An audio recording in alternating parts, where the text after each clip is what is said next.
World War II, Nazis are killing civilians. It was called the sardine method. Victims laid in layers, like sardines in a jar, an effective way to exterminate many people in a short time. But this film will not be about the Nazis.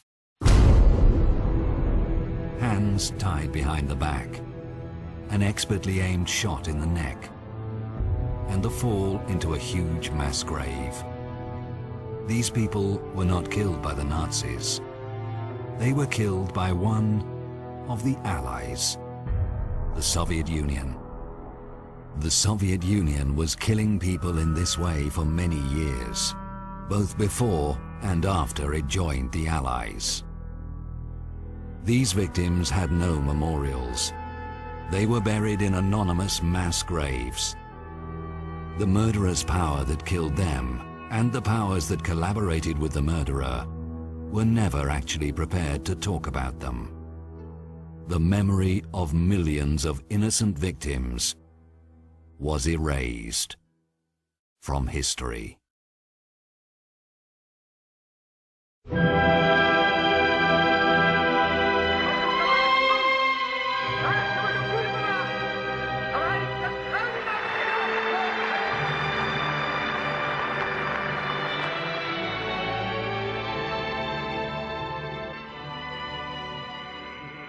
Youth throughout the world likes to make jokes using popular symbols of the past.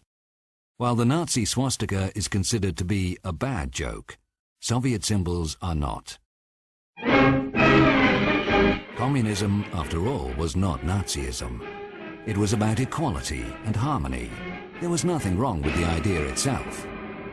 Well, actually, there was. There was something which made it different from the other utopias. Lenin believed in what he called the war of classes, which meant that the ultimate harmony can only be reached after certain groups of people are killed. Initially, when communists come to power, and that doesn't matter where, let it be in Russia, in Poland, in Cuba, in Nicaragua, it doesn't matter, in China, initially they destroy about 10% of the population, and that's very specific. This is used not just to kill enemies, they're not enemies, it's to restructure the fabric of society. It's a social engineering. Top intellectuals, best workers, best engineers, they would kill them all. And then they will try to restructure the new society. Hang at least 100 kulaks, execute the hostages, do it in such a way that people for hundreds of miles around will see and tremble. Lenin. In 1917, the communists seized power. Lenin now had a chance to apply Marxism to real life. Those who resisted were shot. There were terrible massacres against resisting peasants, and again, nobody knows exactly how many people died, but we're talking about 10 million or more. But even the most ruthless terror could not break popular resistance, particularly in the ethnic republics, where communist terror was entwined with national oppression, as it was in Ukraine. On September the 11th, 1932, Stalin wrote to his associate, Kaganovich, "The situation in Ukraine is very bad. If we don't take steps now, we may lose Ukraine." Several meetings of Stalin's inner circle resulted in a plan of action. It was an horrific plan. In that winter, 32 to 33, all food supplies in the Ukraine were taken away. A huge cordon was created so that nobody could leave. Initially, people didn't die. Leftover supplies of grain and vegetables kept them alive. But this was not part of Stalin's plan. So he ordered NKVD to confiscate all grain, all food from these areas. By doing that, he knew he's condemning them to death. картошку, свеклу, это самое, капусту, соленая капуста в бочке, с бочкой. Куда забираешь, садить же нужно. Нужно посадочку, никто не собрать, и все.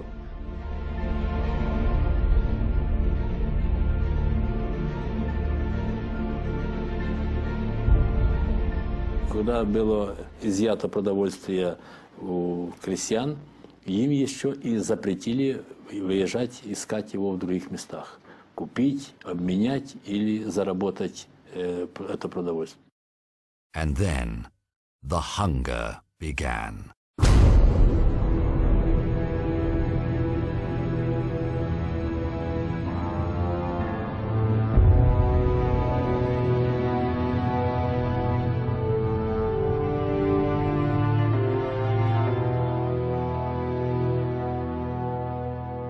Они умирали. Причем в города их тоже не пускали, старались не пускать. Там стояли заградительные отряды, которые саживали этих умирающих, голодающих с поездов. И некоторые умирали прямо вот на вокзалах или на подъездных путях, там, к Харькову, Киеву.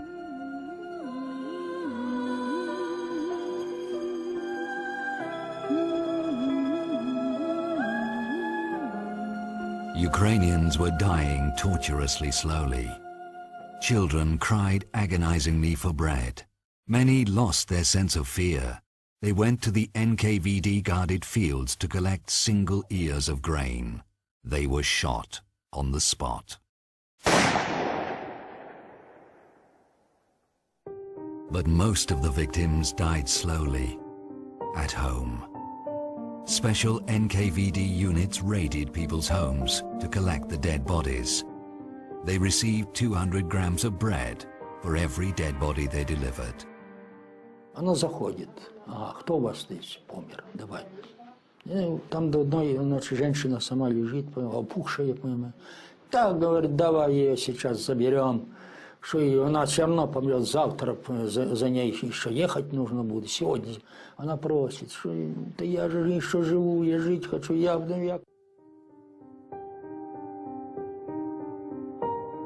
Скинули з вода.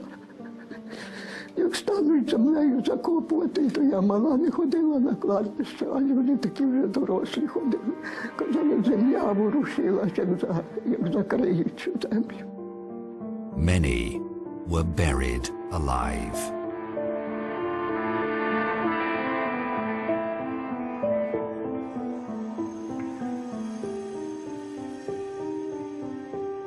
Это для меня место святое, потому что здесь лежат жертвы Голодомора, в том числе и мои близкие родственники, в частности, моя бабушка.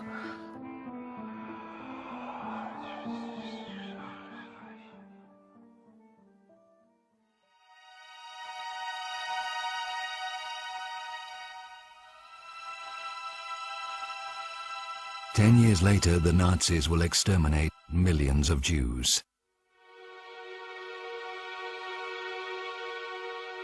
They will take away their gold, melt it down, and deposit the bars in Swiss banks. We don't know what communists did with the gold confiscated from these people, and was there any gold? What we do know is what communists did with the grain taken from them. It was exported to the West. Millions upon millions of tons. Despite the famine, the export of Ukrainian grain was increased to the maximum level. The Western media reported both on the scale and character of the famine genocide. Ukrainians were being exterminated in front of the whole world. But the world did nothing to help them. 7 million people were starved to death in the space of 1 year. Mankind has never seen a more efficient extermination program than the one in Ukraine during the winter of 1932 and 33.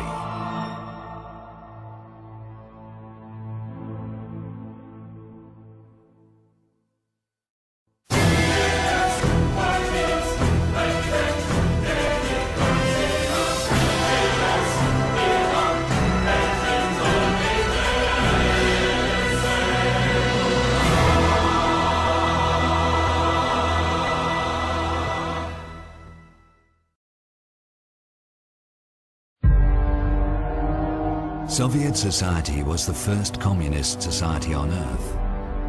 It was a huge social experiment.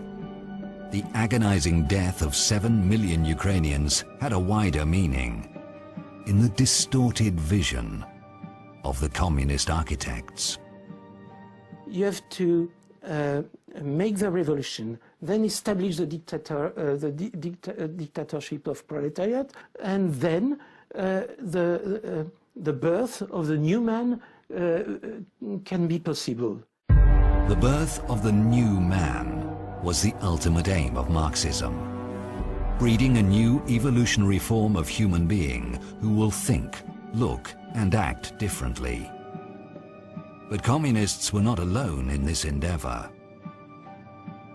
Wir müssen einen neuen Menschen erziehen und zu einer neuen Lebensform zu führen.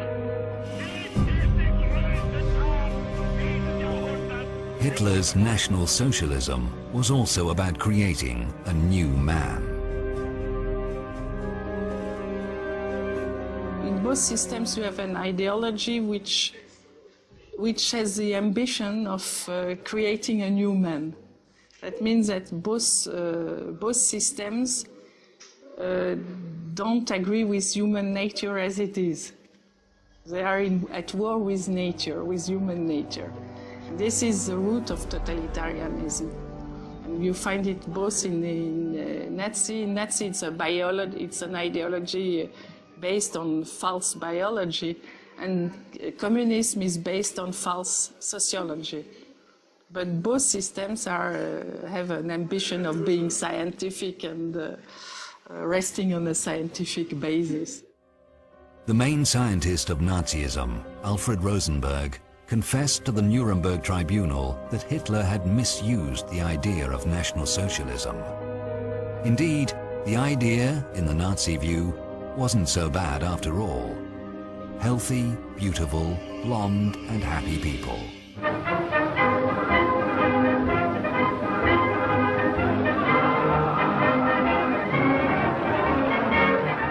A future society, and without handicapped or Jews, nearly a paradise.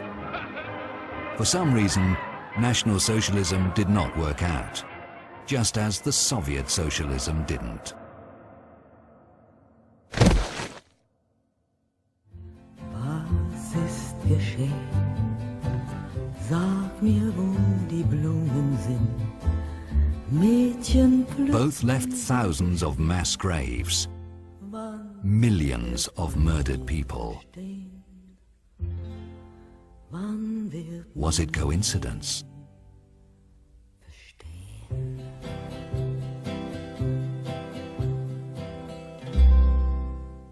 I don't think many people know that only socialists publicly advocated genocide in the 19th, 20th centuries. I think that's a very little known fact, and it seems shocking if you mention it. I've lectured on it here and in other universities, and it's always greeted with a sense of shock.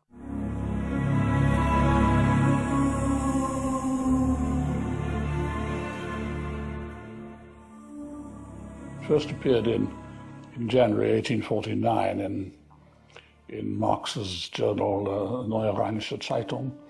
Engels wrote of how the class war in Marxian terms means that when socialist revolution happens, the class war happens, there will be primitive societies in Europe 2 stages behind, because they're not even capitalist yet.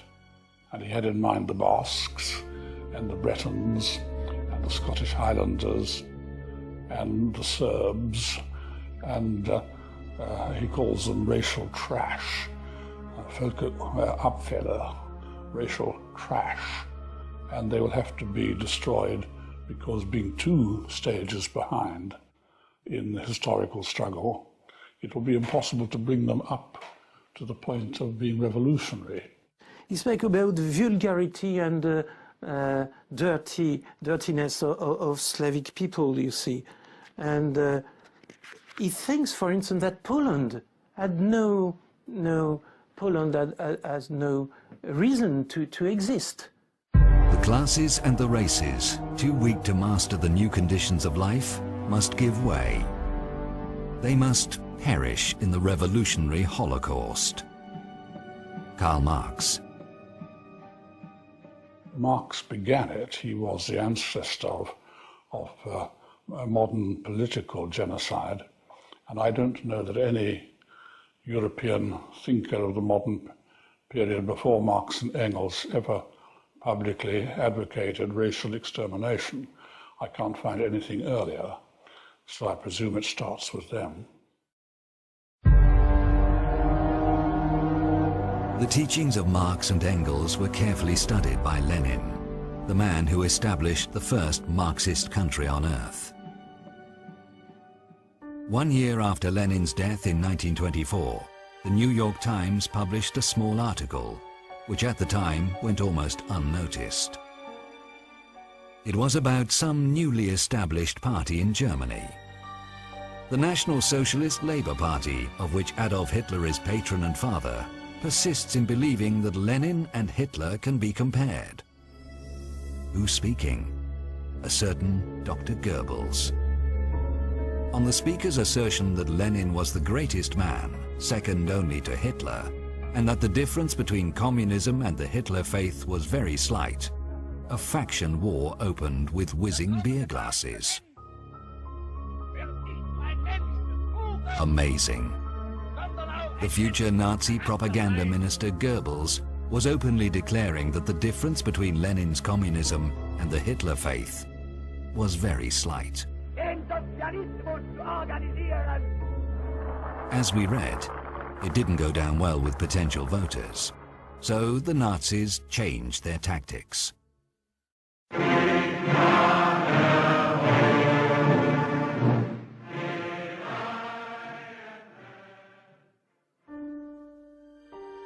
Their early campaign posters quietly disappeared.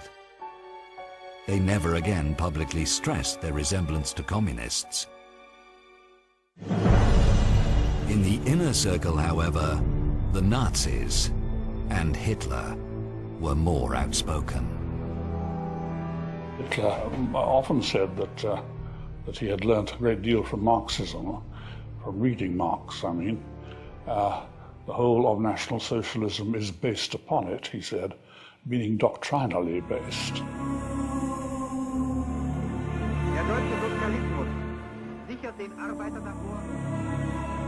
People keep forgetting that Nazi regime in Germany was also socialist. It was, they officially were called National Socialist Workers' Party. So it's a branch of socialism. The Soviets were international socialists, and those were in Germany national socialists. So it's the same thing in reality, only slightly different interpretation.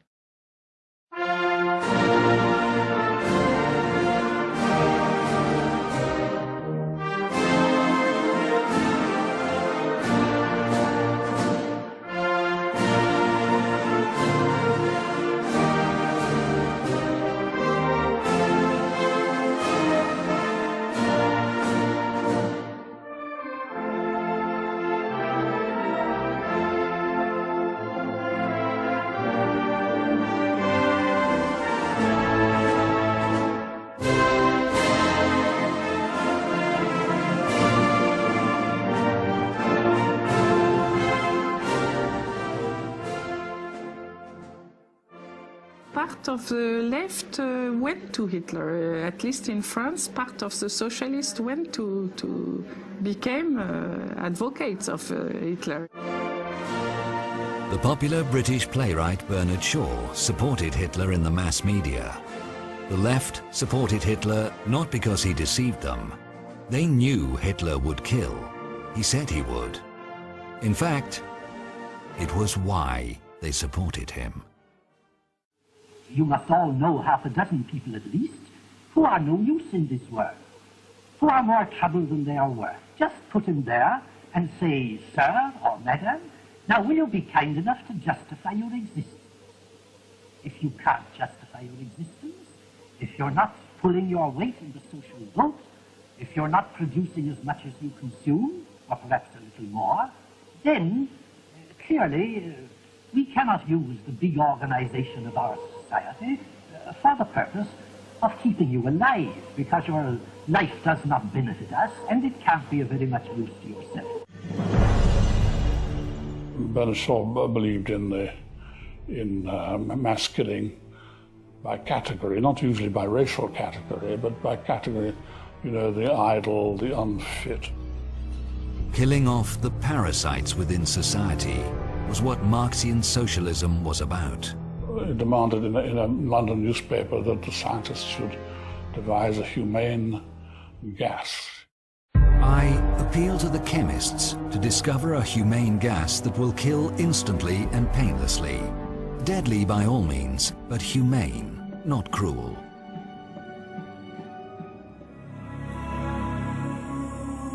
After 10 years, such gas will be discovered. It will be called Cyclone B. The man who oversaw its practical application, Adolf Eichmann, will later testify that thanks to Cyclone B, people in Auschwitz died without pain. Cyclone B was a humane gas. Yes, Eichmann will use the very same words. It must be said, though, that Bernard Shaw, as well as the left in general, fundamentally opposed Nazism, because Hitler had distorted Marxism beyond recognition. Gassing people based on their nationality was absolutely inexcusable. The selection should be based on class. Hitler got it all wrong. Absolutely different people needed to be killed. The only true Marxist country on earth was the Soviet Union. It exterminated strictly according to Marxist teaching, the class enemies. In general, the process was pretty similar to the extermination of the Jews. First, the victims were ridiculed and publicly humiliated. And then they were killed. Millions of them.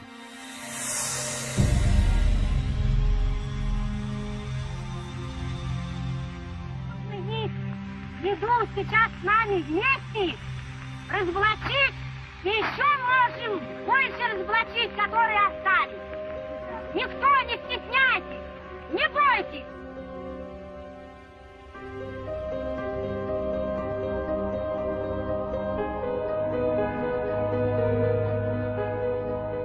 If the enemy does not give up, it must be exterminated. В 30-е годы была заведена отработана вся эта технология расстрелов и убийств. Значит, практически каждая область, административная область, имела свою зону, где, значит, захоранивали этих расстрелянных. The shooting itself was carried out in prisons. In the basements there were special shooting chambers, with concrete walls and with a runnel to channel blood. Человека вели по коридору в красный уголок. В красном уголке последнее, значит, сличение персональных данных. Он должен был назвать свою фамилию, имя, отчество. Потом, значит, его выводили, заводили в эту комнату. И как только он переступал порог, он получал выстрел в затылок из пистолета. Yes, people were killed by a bullet in the head.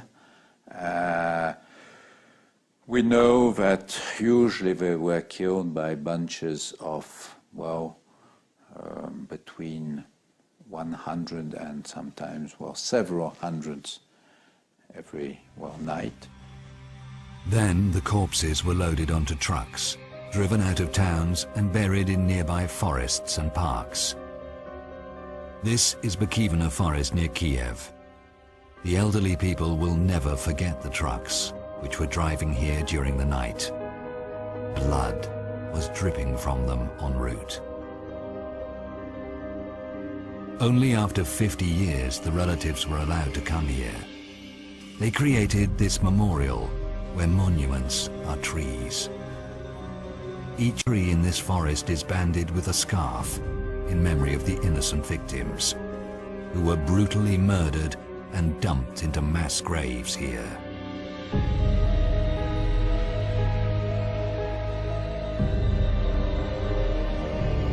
Bikivna, Butovo, Leningrad, Vinnytsia, Kharkov. Mass graves littered the whole country.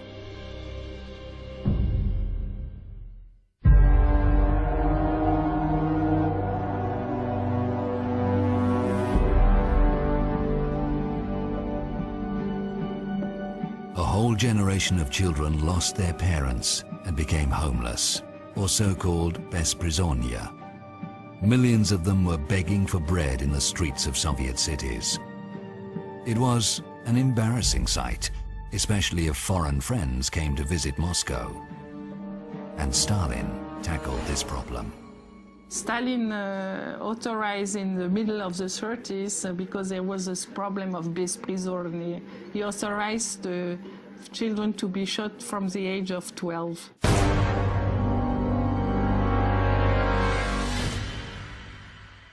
People were being shot day and night throughout the biggest country in the world.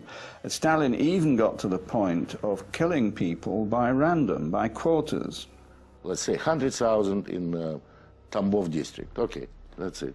Whoever they grabbed and shot will be fulfilling quota. They wouldn't care about names. Then after the quotas were fulfilled, the local authorities would report to Stalin, to Central Committee, and asked for additional quotas. Хрущев просил лимит, вот, значит, там что-то ему там разрешалось, что-то 7 или 8 тысяч врагов народа. Он просил, дайте мне лимит на 17 тысяч. An additional quota will be given, and after fulfilling, they would again ask for additional quota, and so it will go in circles. It was like mincemeat machine, you know, it was just killing and killing and killing. Сталин, как человек, у которого весь в крови, я все это видел, его резолюции, когда пачками он подписывал вместе с Молотовым, Ворошиловым, Кагановичем, Ждановым. Это самая пятерка была инициативная. Молотов всегда добавлял заменить 10 лет на расстрел. Пачки.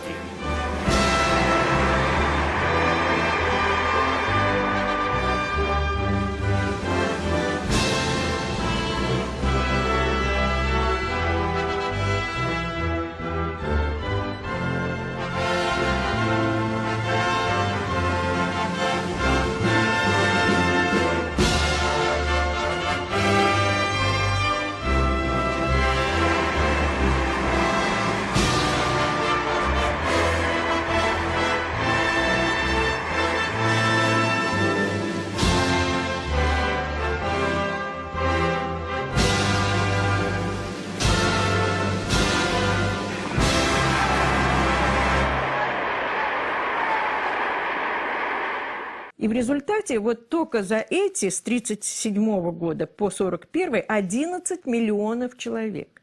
11 миллионов. Можете себе представить? Какие масштабы репрессий своего народа?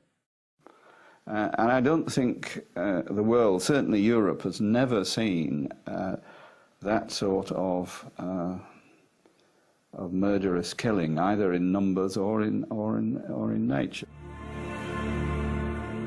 There was a man in Europe who was closely following the situation in Russia, Hitler. To kill millions of people in such a short time was truly remarkable. Holocaust was as yet only an idea in Hitler's head. Hitler, dig!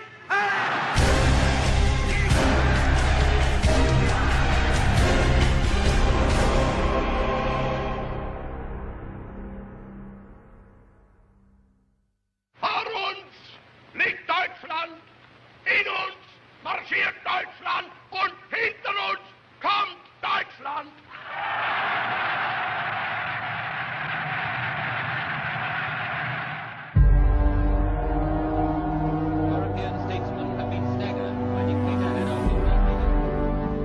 Hitler's distorted vision of the world began to take a real shape. He annexed Austria, occupied Czechoslovakia. It became clear to everyone, to avoid a global catastrophe, Hitler had to be stopped. But Stalin refused to join the anti-Hitlerian coalition. Their idea was to destroy old order in Europe. And that was Stalin's big idea. Let Hitler be a bad guy. He will go and destroy all the order in Europe. There will be no parliaments, no trade unions, no armies, no governments, and then Stalin will come as a liberator. Liberator. Millions of people will be sitting in concentration camps, hoping for someone to liberate them, and Stalin and the Red Army will come as a liberator. That was his plan. But Hitler had neither the resources nor the secure rear borders to wage a large-scale war. So, on August the 23rd, 1939, Hitler and Stalin sign a pact which provides Germany with a secure eastern border and huge supplies of strategic resources to be provided in later economic agreements. On August the 24th, the Nazi foreign minister Ribbentrop reports to Hitler on his visit to Moscow. Hitler rejoices. Now he has everything he needs to start the World War. September 1st, 1939, Hitler attacks Poland from the west. Poland is desperately resisting the Nazis. But then, on September the 17th, Poland is unexpectedly attacked from the east by the Soviet Union. Действия, которые совершило советское руководство, отдав приказ о вторжении на территорию Польши, согласно всем нормам международного права, не могут расцениваться никак иначе, как, так сказать, совершение агрессии. The Luftwaffe's bombers were attacking Polish cities, and the Soviet radio transmitter in Minsk guided them to their targets.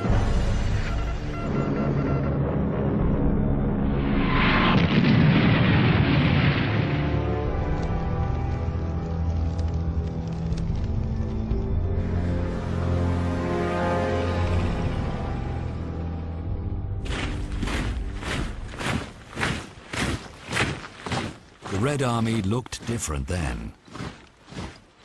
It entered the Second World War, side by side, with the SS. Local populations sometimes could not tell the difference between the two. So, to be sure, they addressed both. The German army met the Red Army in the middle of Poland, and then the two totalitarian monsters, Soviet and German, divided the country between them. The Soviet press depicted the whole thing as a fight against Polish fascism. The peace-loving Nazi Germany and the Soviet Union were fighting aggressive Polish fascism.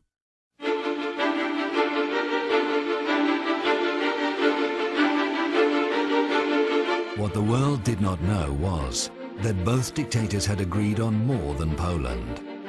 In a secret protocol signed in the Kremlin a week before the war started, Hitler and Stalin agreed on the division of Europe. Сначала в этом проекте, который предлагал Риббентроп, этого не было. И вот как ни странно, инициатором составления вот этого тайного дополнительного договора был Сталин сам. А мы отрицали, понимаете, потому что он настолько, как говорится, агрессивный, что это не к лицу коммунистической партии, и отрицали, что не было такого до последнего дня все время отрицали. By this secret protocol, Hitler gave the green light for Stalin to occupy a number of European countries. The first on the list was Finland. When the first bomber planes came to bomb Helsinki, you know, the autumn, November 39, Finns thought that those Russian bomber planes were lost, simply that they're bombing Helsinki by accident. Again the Russian bombers zoom over Helsinki. Again a proud city is shaken by the roar of destruction. Just feel your own heart beating faster as you see the buildings falling under the impact of the bombs. Moscow labeled Finland a fascist regime and launched a massive ground attack.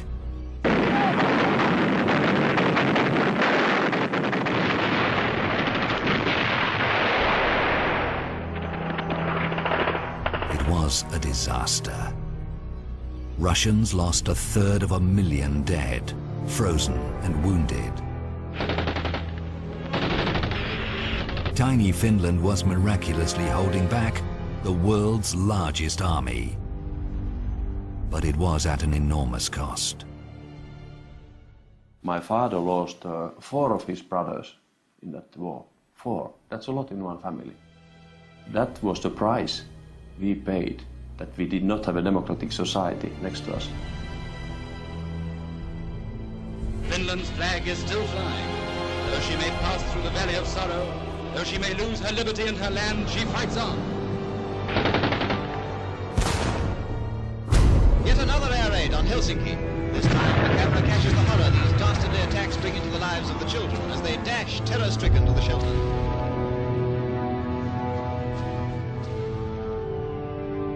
People cowering against a wall for safety from aerial death. This is the mark of warfare against women and children. As the Russians retreat from the Arctic villages, even if they can't win, they can still burn and destroy. For its brutal aggression against Finland, the USSR was expelled from the League of Nations. The Kremlin's rhetoric about a fight against Finnish fascism was not taken seriously. Only 3 countries had previously been labeled as aggressors by the League: militaristic Japan, fascist Italy, and Nazi Germany. Now they were joined by the Soviet Union. In Europe, the Soviet Union had only one ally left: Hitler.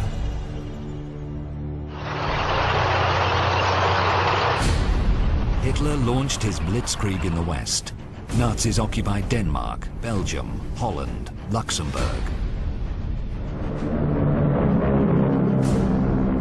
Norway was invaded with the direct help of the Soviet Union. Stalin provided the Nazis with a Soviet naval base near Murmansk, from which Hitler launched his attack on Norway. Когда было принято в Берлине решение о прекращении использования этой базы, то было направлено соответствующее благодарственное письмо адмирала Рейдера, наркому военно-морского флота Кузнецова, с выражением большой благодарности за услуги, оказанные германскому военно-морскому флоту. Stalin wrote to the Nazi foreign minister Ribbentrop, "The friendship between Germany and the Soviet Union was sealed by blood." Apparently, he meant the blood of the Soviet and Nazi victims. And friendship it was.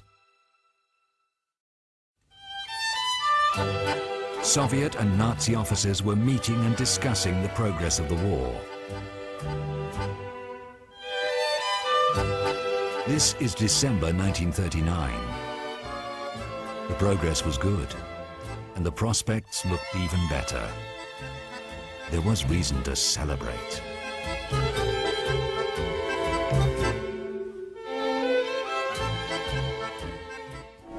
Nach den ersten russischen Getreidelieferungen griff an den Übergang. The Soviet Union became the main supplier of resources for the Nazi war machine. Thousands of tons of oil, iron ore, construction materials. Even trainloads of Soviet grain were sent to the German army.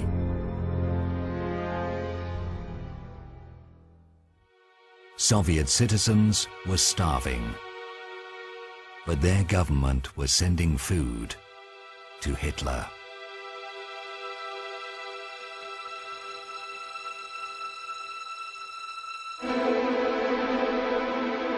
The Soviet Union went even further.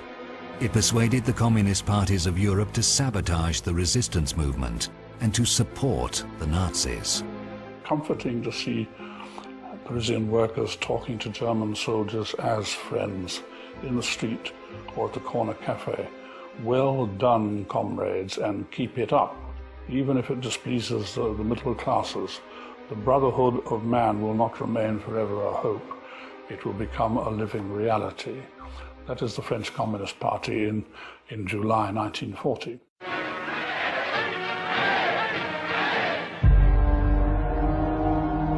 Communist Party say today that they were resistant well before the June 1941, when Soviet Union was attacked. In fact, they were in fight with the Maréchal Pétain's government more than the German.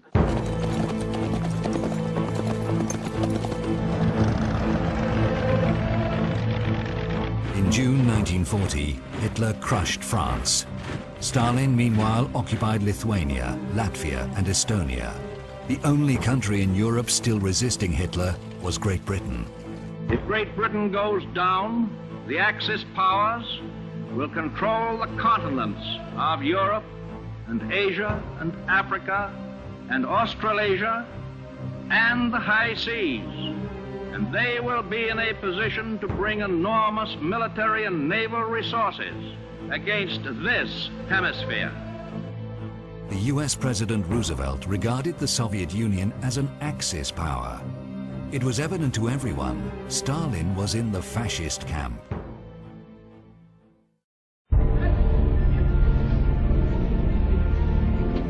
The Soviet Premier Molotov went to Berlin to discuss the post-war world order.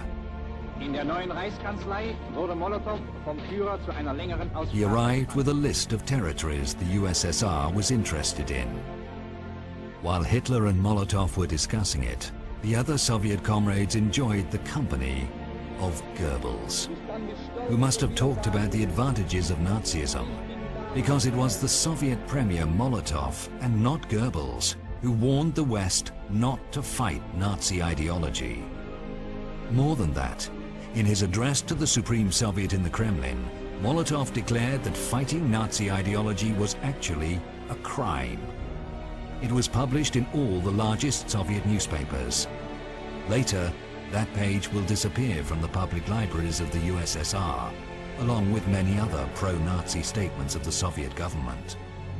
But why was fighting Nazism a crime in the Soviet view? Because mass killings and concentration camps were based on that ideology. Work makes you free, the Nazi camps. Work is an honor, the Soviet camps. If someone wanted to fight the ideology behind it, he would end up fighting the Soviet regime too. Molotov knew it. After all, he was the one who personally monitored the extermination of 7 million Ukrainians. Himmler monitored extermination of Jews. Both men agreed that for the common good, certain groups simply needed to be killed.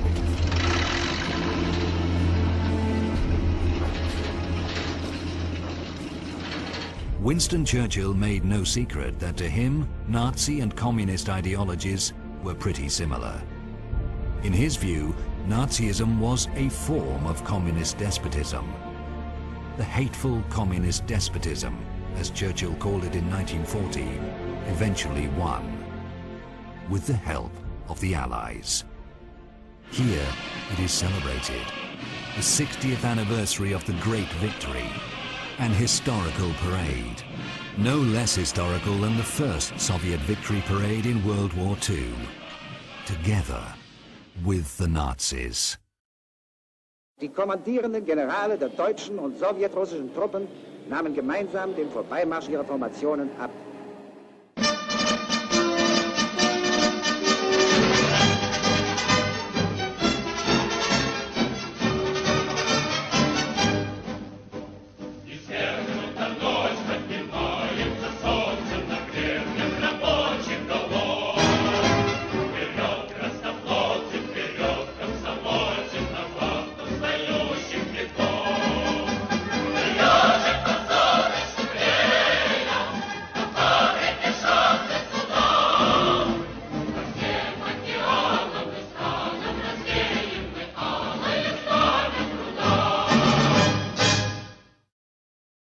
The Soviets never emphasized that they were parading under the Nazi flag. Officially, Moscow portrayed itself as an epic anti-fascist fighter. Many people believed it.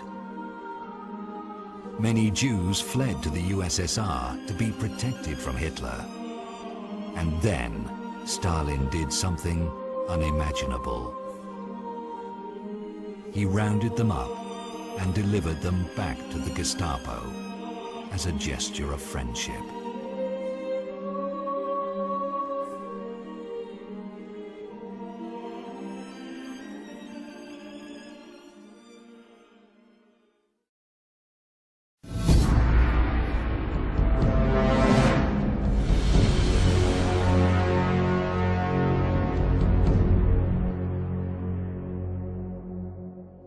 Take a look at this footage again. The Soviet officer greeting his SS colleagues with a Nazi salute. The Nazi SS and the Soviet NKVD, the Stalin security police, cooperated very closely. Archive documents reveal the enormous scale of this cooperation. Lists and lists of German communists and Jews which Soviets were delivering to the Nazis. December 1937, April 1938, May 1938, November 1938. Most of these people perished in Nazi concentration camps.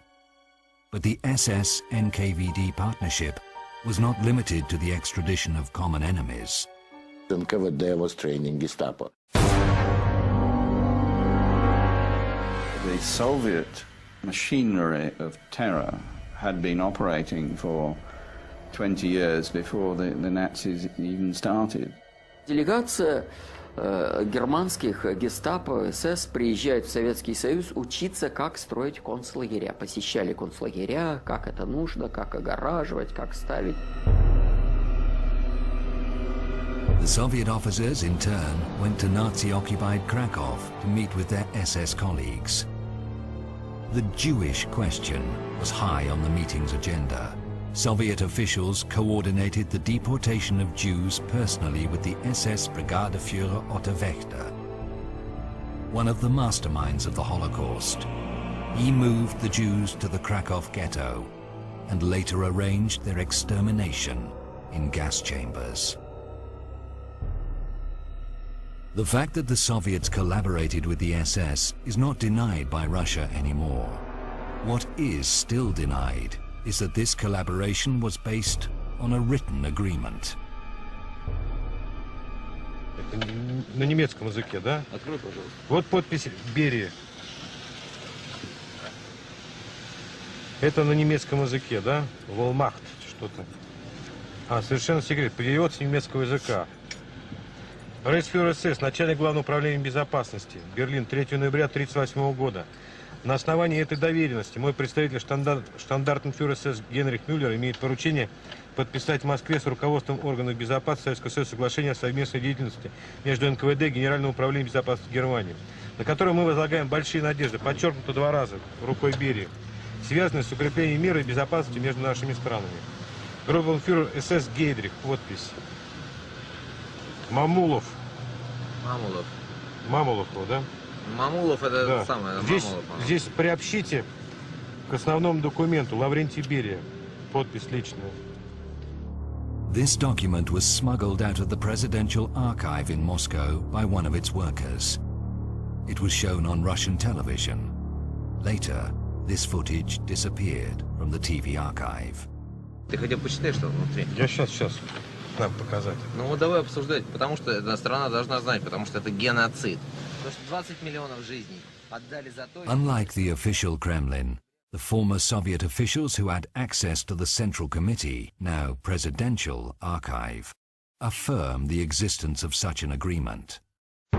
Vladimir Karpov, former military intelligence colonel, 2 times hero of the Soviet Union, member of the Central Committee, the top Soviet Leadership Council, convoys bringing in the entire Politburo and party bosses from every corner of the country. This man, Vladimir Karpov, said that so many problems had now mounted up, that the way things were run had to be changed. We spoke with Mr. Karpov in his Moscow apartment in Kutuzovsky Prospect 26, the house of the former KGB chief Andropov. and the Soviet leader, Leonid Brezhnev. Был заключен тайный договор между КГБ и НКВД, тогда называлось НКВД, и Гестапо о сотрудничестве. Тоже меня, значит, обвинили, что это чепуха, и такого не могло быть. Мы интернационалисты, мы не могли, значит, заключить такой договор. Вот это совершенно противоречие между тем, что сталинский режим – преступный режим, а во внешнеполитической области вроде и не преступный. Понимаете, тут, если он преступный режим, он во всех областях действует преступно, в том числе и во внешнеполитической. И это надо признать раз и навсегда. But Moscow does not accept it. It does not accept the criminal nature of the Soviet regime. Any documents revealing it are usually declared fake, like the secret protocol dividing Europe. Interestingly, in this case, the Kremlin's denial is supported by one Western historian, David Irving, more famous for his denial of the Holocaust. But why would he deny the authenticity of this agreement? We can only guess. A quote from the document. Органы НКВД возлагают на себя обязательство предложить советскому правительству программу по отстранению лиц еврейской национальности от органов власти, о запрещении использовать евреев и лиц, происшедших от браков с евреями в области культуры и образования. Вот подписи. Начальник Главного управления государственной безопасности Народного комиссариата Берия и представитель начальника Главного управления безопасности Германии штандартенфюрер СС Мюллер. Вот его подписи, вот печать. Sounds quite shocking. But what is more shocking is that in today's Russia, these actions of Stalin are still being justified at the highest level. The former defense minister of Russia, Igor Rodionov. Это была война, настоящая война. Это была война с еврейским фашизмом внутри государства. Rodionov is just one of many in Russia today who believe that helping Hitler to fight Jews in the 1930s was actually a noble fight against fascism. Jewish fascism, as it is now called in Russia. In 1939, Stalin sacked his longtime foreign minister, Litvinov. Дело в том, что Литвинов действительно был по причине своей еврейской национальности, крайне неподходящим для подписания любого пакта с Германией. And Litvinov was removed. The Soviet Foreign Ministry was surrounded by NKVD troops, tanks, and Stalin gave the order, clear out the synagogue, which is not a very nice thing to say. You would expect this from Hitler, but Stalin equally was capable of such prejudice. The exiled communist leader Lev Trotsky warned the world about Stalin's anti-Semitism and about the fact that Stalin and Hitler were colluding. Stalin's police, the GPU, has fallen to the level of the Nazi Gestapo. His outspokenness was becoming dangerous to the Kremlin. Trotsky was aware that his every speech could be the last. He knew that Stalin was after him. But even in his worst dreams, he could not imagine that his death will be so agonizing. Stalin sent a secret agent to Mexico. He glided into Trotsky's house and smashed him in the head with an alpine axe. Trotsky fought for his life for 2 days and then died in horrible pain. In Stalin's time, critics of the Kremlin were not argued with. They were killed.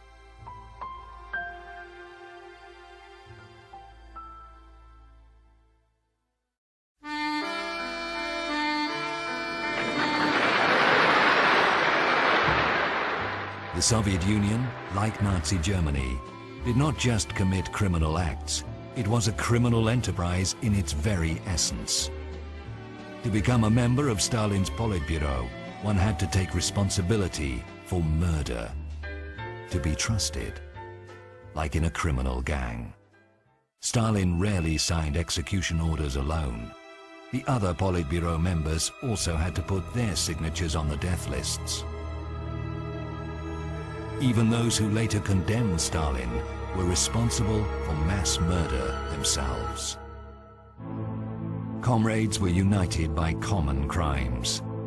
There was no way back for them, but to commit new crimes.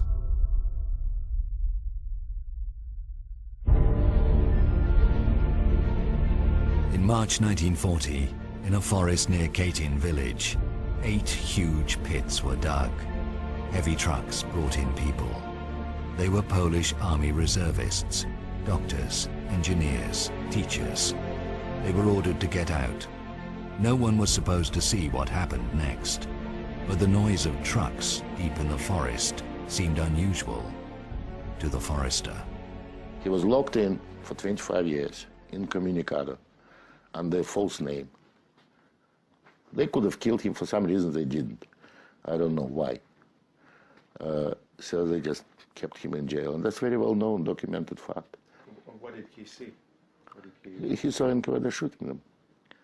A big hole, and NKVD shooting through the back of the neck.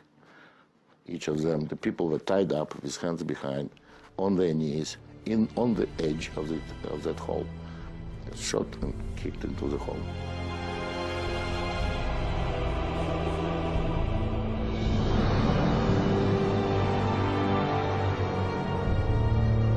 Политбюро ЦК ВКПБ приняло решение всех этих военнопленных из этих 3 специальных лагерей расстрелять.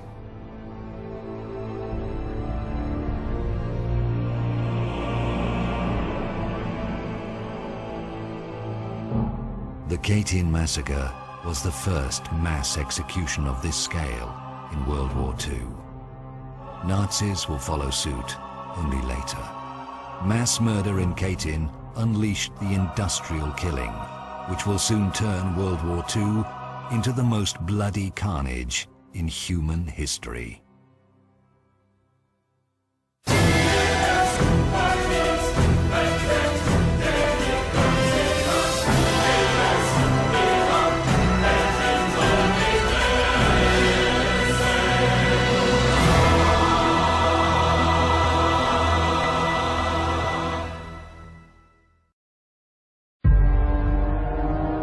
After Katyn, the Soviets carried out massacres on a regular basis. Riga, Tartu, Lviv, Minsk. Relatives could not identify many of the corpses. Horrific torture had made them unrecognizable. The Soviet Union, meanwhile, had become an allied power. The Soviet officers who pulled out fingernails, cut tongues, and perforated the skulls of their victims with nails were paid with Western aid.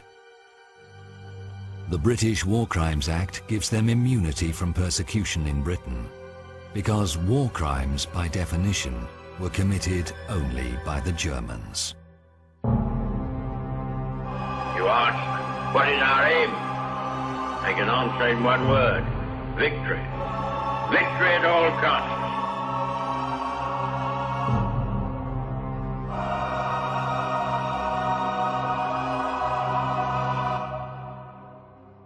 The entire Western world has lived for 60 years on the assumption that all crimes were Nazi crimes, and it's very difficult to change it. Whether Europe will ever come to terms with this criminal part of its past is difficult to know. Mass killing is mass killing.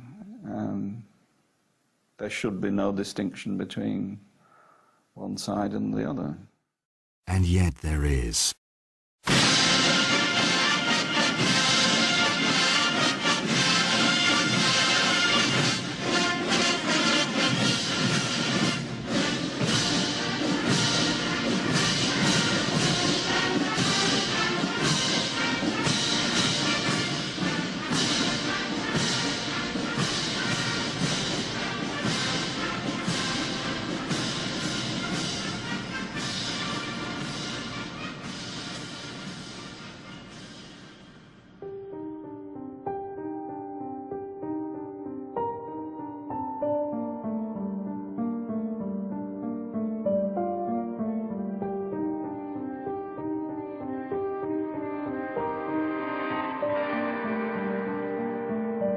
The Soviet officers who shot more than 20,000 unarmed people were decorated. Майор Супруненко, который расстреливал в Катыни, получил тогда низший орден, который был, это знак почета, трудовой орден, ну там же работа же. А Серов, который потом был председателем КГБ, он за расстрел польских офицеров получил орден Ленина. Это была высшая государственная награда.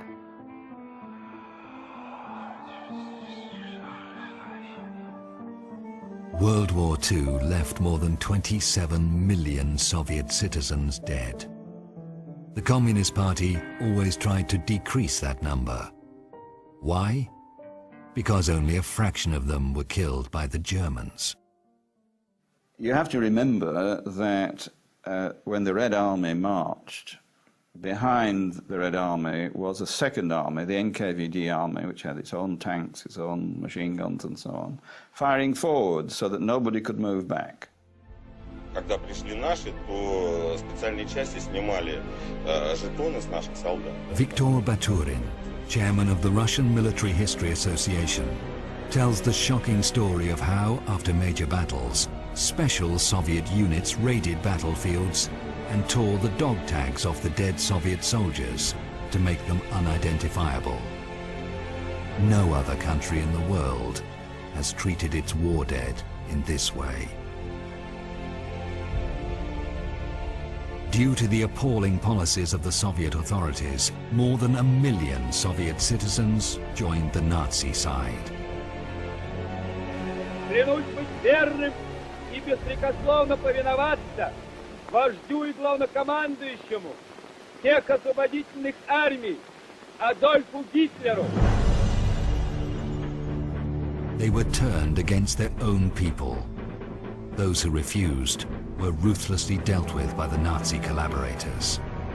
А если среди нас найдутся шкурники или провокаторы, то мы сами беспощадно расправимся с ними. The Great Patriotic War was drawing to the close. Stalin was at the height of his glory. He knew quite well that nobody would ever judge the vanquisher of Hitler. So, at the end of the war, he carried out some of his most horrible crimes. Stalin exiled about a dozen of nations completely, part and parcel, young and old, women and men, even members of the Communist Party among them. They were all exiled to Central Asia, to Kazakhstan, Chechens, Ingush, Kalmyks, Karachayevs, Crimean Tatars, a dozen of nations completely wiped out. The Soviet deportations, although on a much bigger scale, were similar to deportations by the SS. The descriptions are just horrific. 60, 70 people in a closed cattle truck with no sanitary provisions, just a hole in the floor, packed so tightly that they had to stand up, they couldn't sit down. And when the train stopped, they would unload hundreds of corpses of people who died on the way. Un tā vilkām trīs, vēl divas krievietes ar ragutiem vilkām skatiem.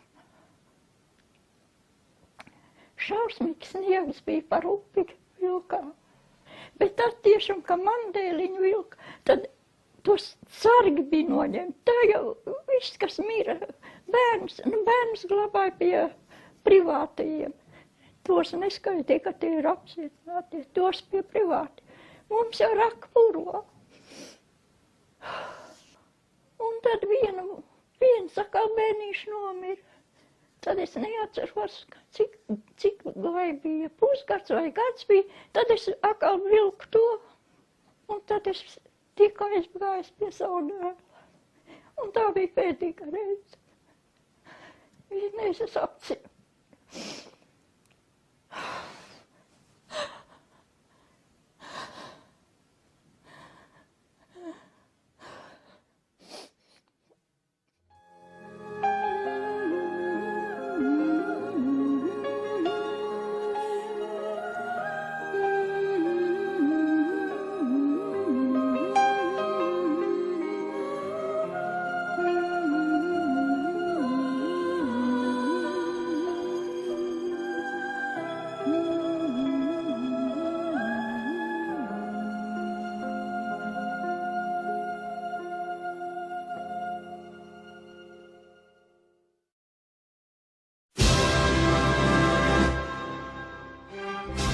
January 1945, the Allies defeated Hitler.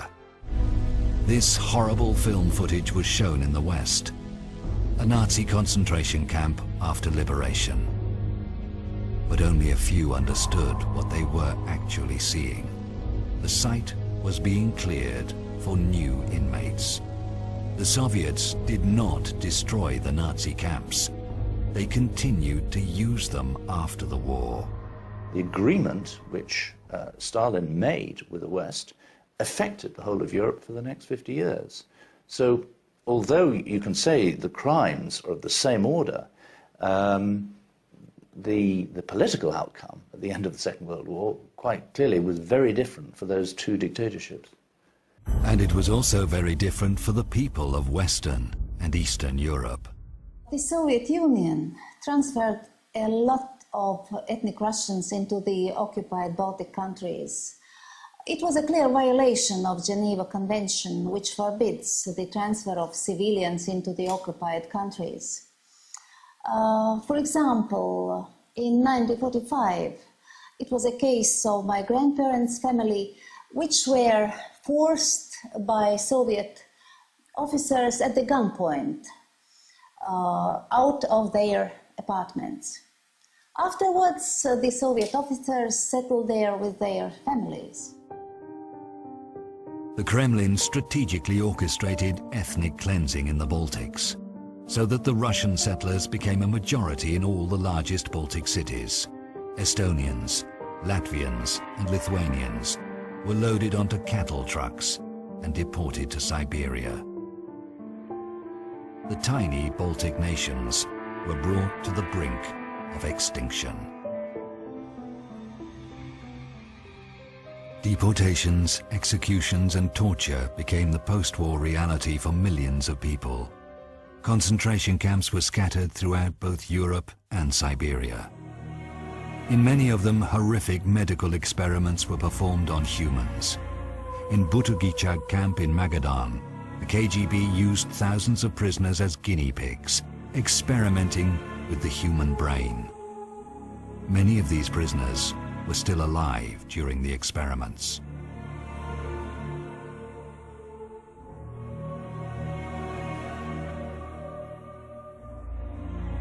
All of this happened after Nazism was defeated and memorials made to its victims.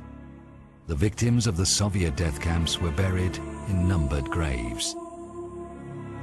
There is no memorial here, just a pile of the shoes of murdered victims, children's shoes among them.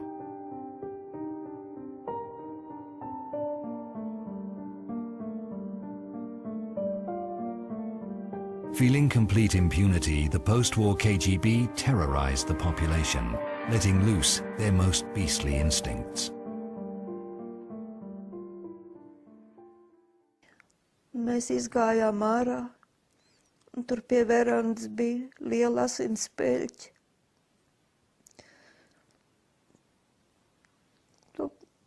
Tās asins savācām stikla burkā, jo tā bija mūsu tēva dzīvība.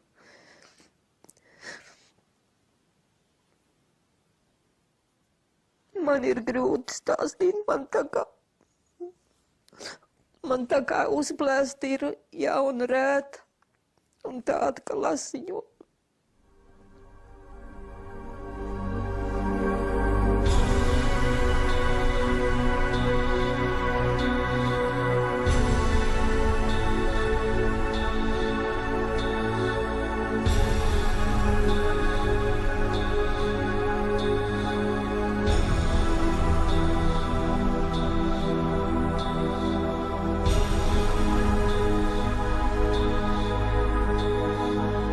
This was drawn by a KGB prison guard who had served for 33 years in the Soviet interior system.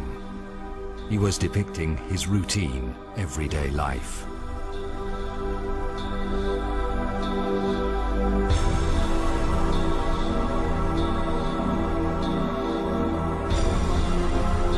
Who were these men? Who were doing these atrocities? Meet one of them. The notorious Jānis Dzintars. a KGB interrogator in the Soviet-occupied Latvia. He was particularly famous for his brutality towards women. The victims' testimonies paint an horrific picture of his interrogations.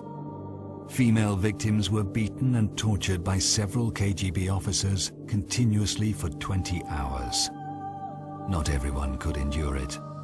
The wife of Ernest Waltman, Veronika, was beaten and tortured by Dzintars and his drunk colleagues for 4 days. She finally committed suicide by hanging herself in the prison cell.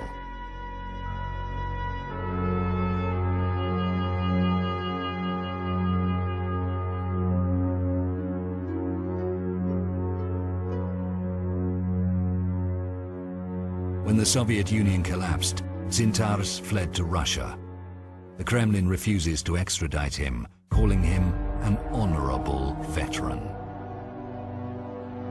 With the hands of these KGB veterans, the Soviet Union terrorized and tortured innocent people.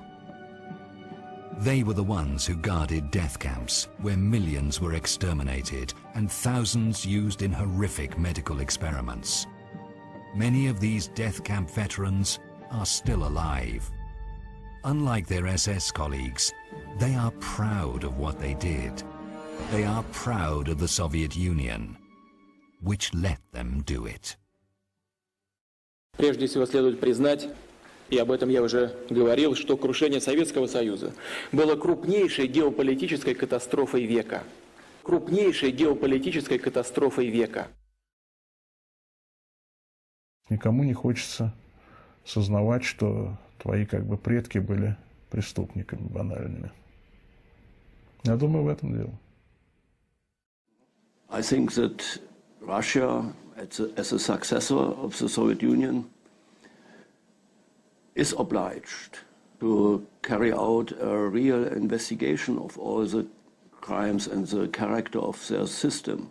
And I think up to now, they are not ready and not able to do it. Under Gorbachev and Yeltsin, the crimes of the Soviet Union were at least not advertised.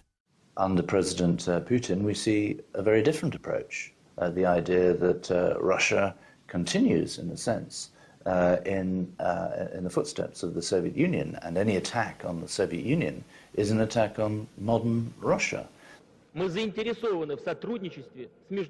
Russian identity has been shaped up by the sense of being parts of a big empire. When they lost the empire, they couldn't remain the same. Вот эта ущербность, национальное унижение, то, что в Германии было после Первой мировой войны, а у нас после распада, это огромная питательная почва для вот этих вот новых нацистов, понимаете? Это как раз то, что было и дало всплеск в Германии к фашизму.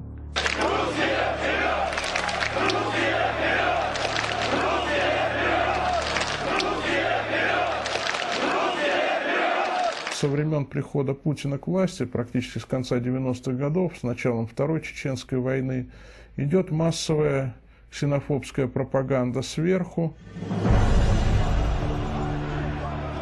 И у людей, в общем-то, появляется такая ненависть к инородцам, людям другого языка, другой веры, к другим странам. The former Russian defense minister Radionov again.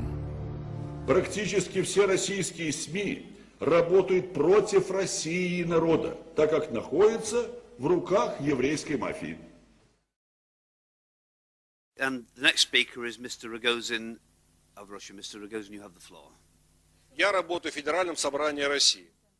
Mr. Rogozin led the Russian delegation in the Parliamentary Assembly of the Council of Europe, where he repeatedly voiced his concern about the rebirth of fascism in Europe. At home, his agenda was a little different. A pre-election clip of his party.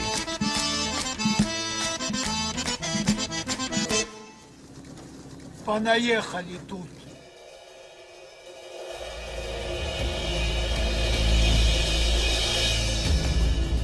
Подними и бери с собой.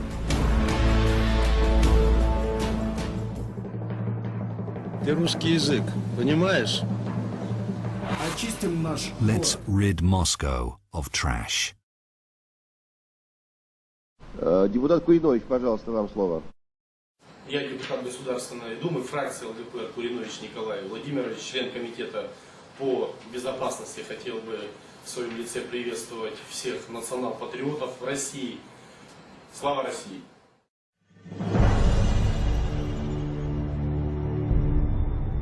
The Nazi salute in the Parliament of Russia.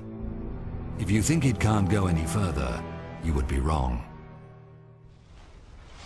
Нас арестовали русские национальные социалисты.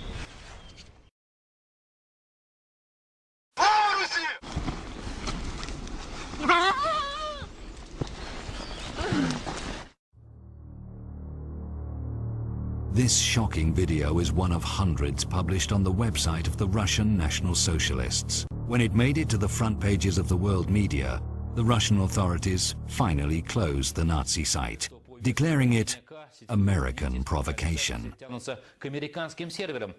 The whole thing was turned into farce, questioning the genuineness of the video. Unfortunately, the murders captured on these videos turn out to be genuine. Hundreds of them every year, all over Russia. And the grief of the loved ones is also unspeakably genuine. Turning human tragedy into a farce has become a norm in Russia. Ridiculing the Ukrainian famine or the Jewish Holocaust is the norm. Because killing can be justified, especially if it cleanses society.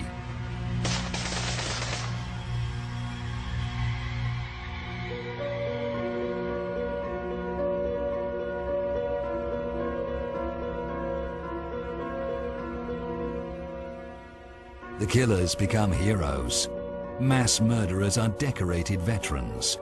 Young people are taught that the crimes these people have committed against humanity are heroic deeds. It is no surprise that these crimes are replicated.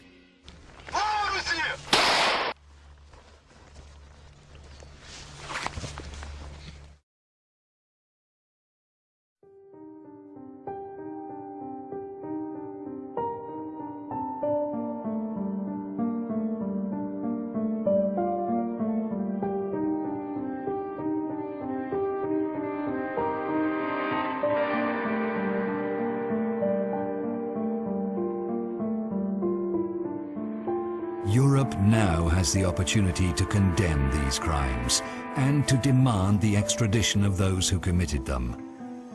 Yet Europe hesitates. Why?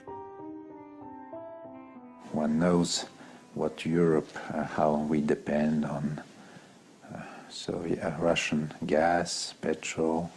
So I think it's a political not well. We know exactly why Europe cannot oppose Russia on so many issues. Unfortunately, Europe continues ignore Soviet crimes, mass murders, while millions of the victims are neglected by Europe. There is an equal right for all the victims to see those who committed crimes, to see them tried and sentenced. But this is not how the world works. And for example, in the case of Katyn, it's now known very well the names and addresses of many of the Soviet officers who perpetrated those crimes, who shot people in cold blood. Yet if there was ever an investigation, those murderers should come to Great Britain because they'll be safe, because in this country it's not regarded as a war crime.